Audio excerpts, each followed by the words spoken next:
So for today's video, tuturuan ko kayo guys para dyan sa mga taong namomroblema sa kanilang mga cellphone. Ayan, kung ang cellphone mo guys is sobrang daming ads na pumapasok sa cellphone mo dahil yan guys sa virus, yung alam mong tipong may ginagawa ka, nagfi-Facebook ka, naglalaro ka, or kahit anong pa man yan guys ginagawa mo sa cellphone mo, is merong pop-up ng pop-up, merong labas ng mga patalastas o ads na nakakainis guys sa cellphone natin. So ayan guys, kung gusto mong alisin yan, kung gusto mong i-block yung mga ads na yan sa cellphone mo, sobrang dali lang guys ang gagawin mo. So first, pumunta ka lang guys sa settings ng cellphone mo.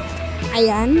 Pag nandiyan ka na guys sa settings mo, pindutin mo lang tong network and internet. Ayan. Nandiyan siya guys sa mga wifi ninyo. Diyan mo siya makikita. Tapos dito guys sa baba, makikita mo na guys dito yung private DNS. Ayan. Nasa baba lang siya guys. Ayan.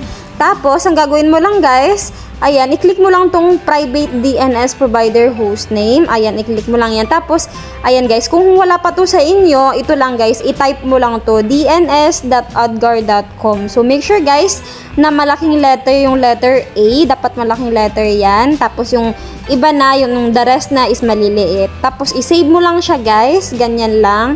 And as you can see, ganito na guys ang lumabas. Ang mangyayari po niyan, ibablock na po yan ng cellphone ninyo yung mga ads na lumalabas sa cellphone ninyo. Pinakauna niyan guys na magiging problemado kayo is parang nawawala po ang internet ninyo sa cellphone ninyo or di kaya wifi ninyo. Huwag kayong mag-alala guys kasi babalik naman yan, i-restart nyo lang ulit yung data ninyo or wifi ninyo tapos i-open nyo na lang ulit. Ganun lang guys. Basta ang importante is natanggal naman na po yung mga ads sa cellphone natin. So ganun lang guys kadali. I-try mo na rin.